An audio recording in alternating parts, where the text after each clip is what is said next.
Baik, Assalamualaikum warahmatullahi wabarakatuh. Perkenalkan, saya Teguh Dwi Susilo, NIM 017 dari Prodi S1 Sistem Informasi, jurusan Teknik Informatika, Universitas Negeri Surabaya. Baik, dalam video ini saya akan membahas tentang sebuah buku yang berjudul Information Security Management Principles Second Edition. Dalam video ini, saya akan membahas bagian bab 4, yaitu tentang pengendalian prosedur dan keamanan orang. Seperti yang kita ketahui, ada 3 jenis kontrol utama, yaitu kontrol secara fisik, prosedural, secara teknikal. Untuk pembahasan yang pertama, kita masuk ke orang atau people. Jaminan informasi lebih dari sekedar serangkaian sebuah tindakan teknis. Ini tentang orang-orang dan hal-hal yang lainnya. Orang yang terlibat dalam jaminan keamanan informasi harus dididik, dimotivasi, dan diatur dengan tepat.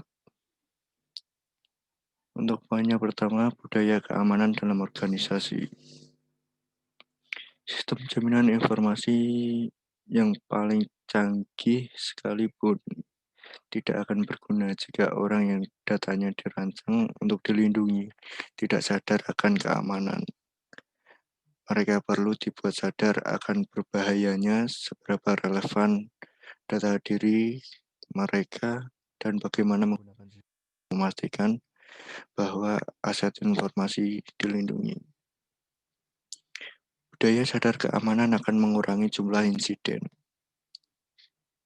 Tanpanya, orang tidak akan menggunakan tindakan pencegahan untuk mengamankan sebuah informasi. Yang selanjutnya ada kesadaran keamanan. Harus ada program pelatihan untuk semua karyawan yang ada di organisasi, dan itu harus dimasukkan sebagai program induk atau pelatihan induksi mereka. Pastikan bahwa setiap orang menyadari risiko tertentu bagi organisasi dan mengapa itu dapat dikategorikan sebagai hal yang berisiko. Ini mungkin termasuk pelatihan tentang undang-undang dan peraturan industri tertentu yang berlaku untuk organisasi tertentu.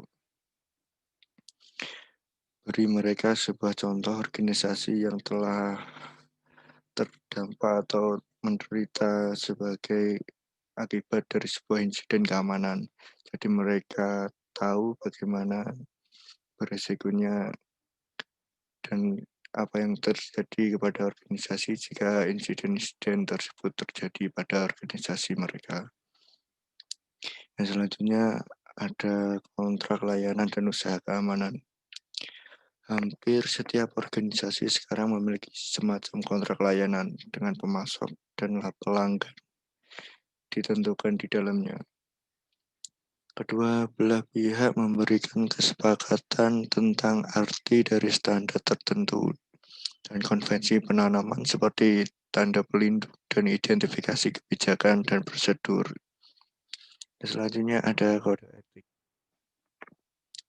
Elemen dari kode etik adalah kewajiban yang dibebankan kepada karyawan terkait jaminan informasi seperti kerahasiaan, integritas, dan ketersediaan. Namun kode etik tidak hanya mencakup hal itu saja, namun juga sarana untuk mengekspresikan etika dan standar organisasi. Kebijakan penggunaan yang dapat diterima.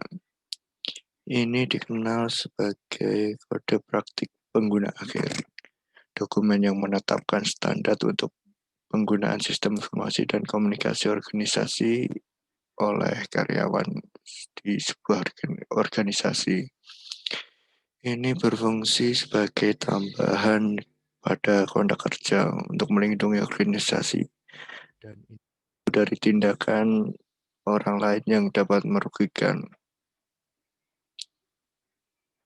Yang selanjutnya, memisahkan tugas dan menghindari ketergantungan.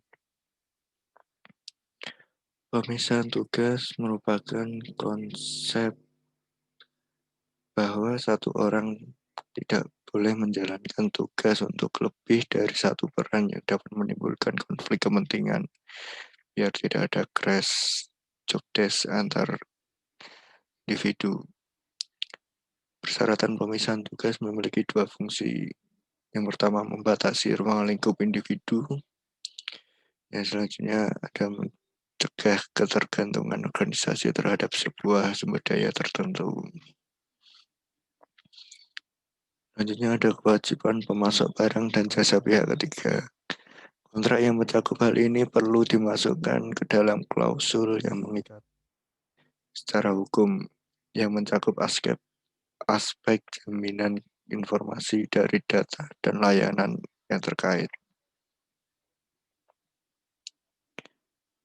Yang selanjutnya ada kontrol akses pengguna.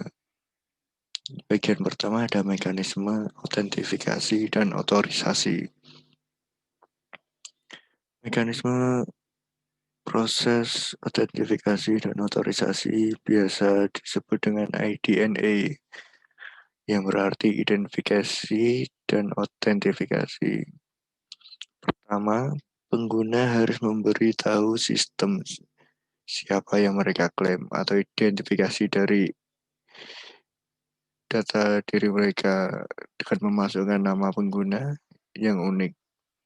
Sistem kemudian akan memberikan tantangan untuk membuktikan apakah identitas tersebut benar-benar milik mereka dengan memberikan sebuah pengetahuan yang hanya dapat diketahui oleh pemilik informasi tersebut.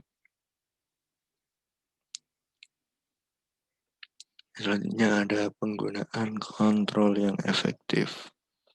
Sekarang kita telah menjelaskan bagaimana mengontrol akses melalui perimeter sistem informasi. Kita perlu melihat bagaimana membatasi akses yang dimiliki pengguna setelah mereka diberikan akses. Jadi setelah mereka dapat mengakses sebuah layanan yang ada dengan melewati autentifikasi dan otorisasi tersebut, ada pembatasan akses di dalamnya untuk mengakses sebuah layanan. Pengguna hanya boleh diberikan tingkat hak istimewa minimum untuk menjalankan peran yang ditetapkan kepada mereka. Jadi jika mereka tidak memiliki kepentingan, mereka tidak dapat mengakses sebuah layanan. Selanjutnya ada administrasi kontrol. Administrasi kontrol akses adalah salah satu potongan teka-teki penting yang membentuk keseluruhan gambar. Penggunaannya pada waktu yang tepat sangatlah penting. Tingkat istimewa yang dimiliki setiap pengguna atau admin harus ditinjau dan diperbarui secara update atau berkala. Ini memperhitungkan kemungkinan orang-orang bisa berubah peran. Misalkan mendapatkan jabatan atau dipindah ke bagian tugas yang lain. Dan selanjutnya, orang yang keluar dari organisasi datanya harus dihapus.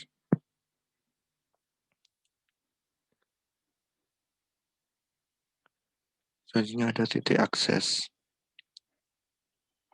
Titik akses merupakan lokasi di mana sistem internal organisasi dapat diakses. Ini dapat dilakukan melalui salah satu dari tiga jenis yang pertama, koneksi langsung dari terminal kabel. Jadi internal organisasi. Yang kedua akses jaringan nirkabel dalam perimeter. Yang ketiga, akses jarak jauh melalui jaringan pihak ketiga, seperti web client, broadband dari rumah atau dial-up dari hotel. Jika pengguna terhubung dari terminal terprogram, maka mereka mungkin berada di dalam lokasi sebuah organisasi. Hal ini dapat memberikan tingkat keamanan fisik untuk mengelola resiko. Orang yang duduk di terminal bukanlah pengguna yang sah. Selanjutnya, perlindungan data. Kontrol tidak hanya bersifat fisik, tetapi juga bersifat prosedural dan berhubungan dengan orang.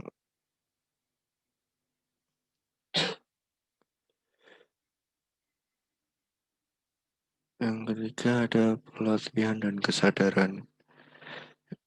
Poin pertama ada tujuan dan peran sebuah keamanan. Memberikan pelatihan keamanan yang sesuai untuk membantu individu memahami tanggung jawab assurance mereka, bagaimana aset informasi perusahaan dapat terancam dan bagaimana hal ini dapat dihindari.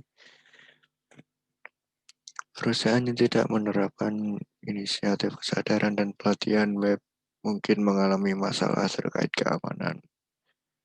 Pelatihan keamanan dalam istilah relatif adalah kontrol jaminan berbiaya rendah yang dapat menciptakan perubahan positif dan sifatnya bertahan lama dalam perilaku pengguna.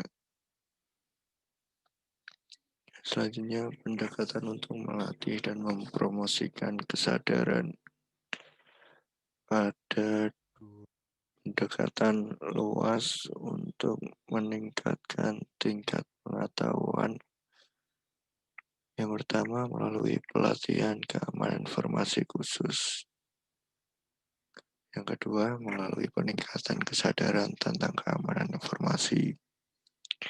Yang pelatihan cenderung terfokus dan membahas masalah tertentu. Tujuan utamanya untuk mencapai tingkat kompetensi tertentu di bidang tertentu di dalam pengguna. Jadi sebelum melakukan pelatihan, tim yang akan melatih merancang dahulu apa tujuan yang akan dicapai sebuah organisasi dan kompetensi-kompetensi apa saja yang diinginkan organisasi tersebut yang harus dimiliki oleh karyawan yang akan dikirim untuk melakukan pelatihan. Selanjutnya, materi pelatihan yang tersedia. Materi yang diberikan sangatlah opsional dan banyak. Ada berbagai metode dan materi yang dapat digunakan untuk mendukung kampanye kesadaran dan pelatihan. Dari semua materi pelatihan yang diberikan, tujuannya adalah untuk membangkitkan atau memberikan kesadaran terhadap karyawan untuk menyadari seberapa pentingnya untuk menjaga aset informasi yang ada di organisasi. Pilihan biasanya dibatasi oleh anggaran. Jadi materi-materi yang diberikan atau jenis pelatihan yang didapatkan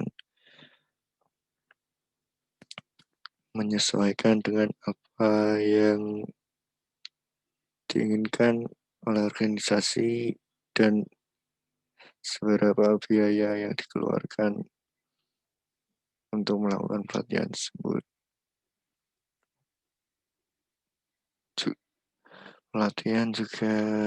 Materi pelatihan juga bergantung pada ukuran dan budaya organisasi.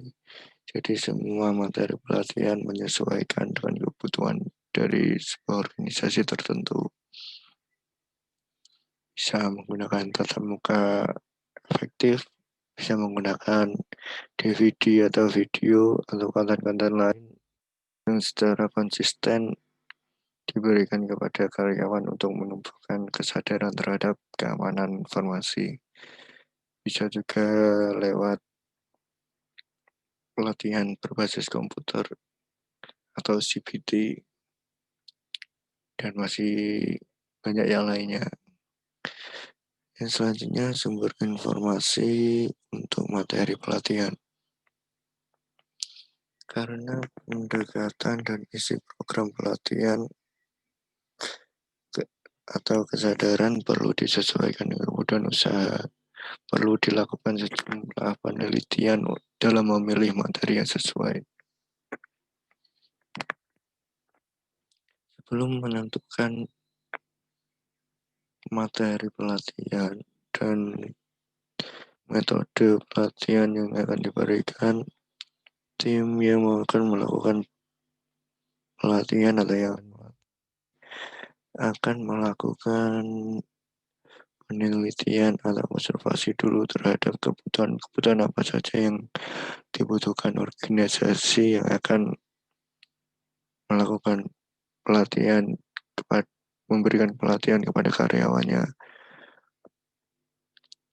Biasanya ada sebuah organisasi pelatihan spesialis yang akan membantu mencarikan informasi dan dapat membantu menyesuaikan pendekatan. Tetapi ada banyak sumber lain, bisa mencari lewat online atau yang lainnya. Nah, itu pembahasan dari bab 4 tentang buku Information Security Management Principle Second Edition.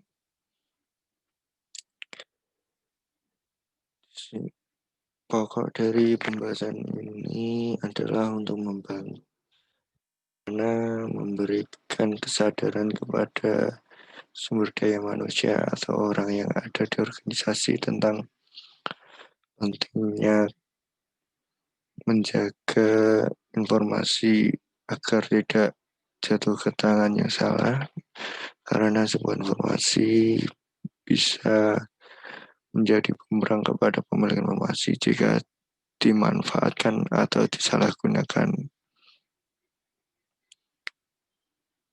Sekian pembahasan dari saya. Mungkin jika ada kurangnya bisa ditambahkan di kolom komentar. Baik, saya akhiri. Assalamualaikum warahmatullahi wabarakatuh.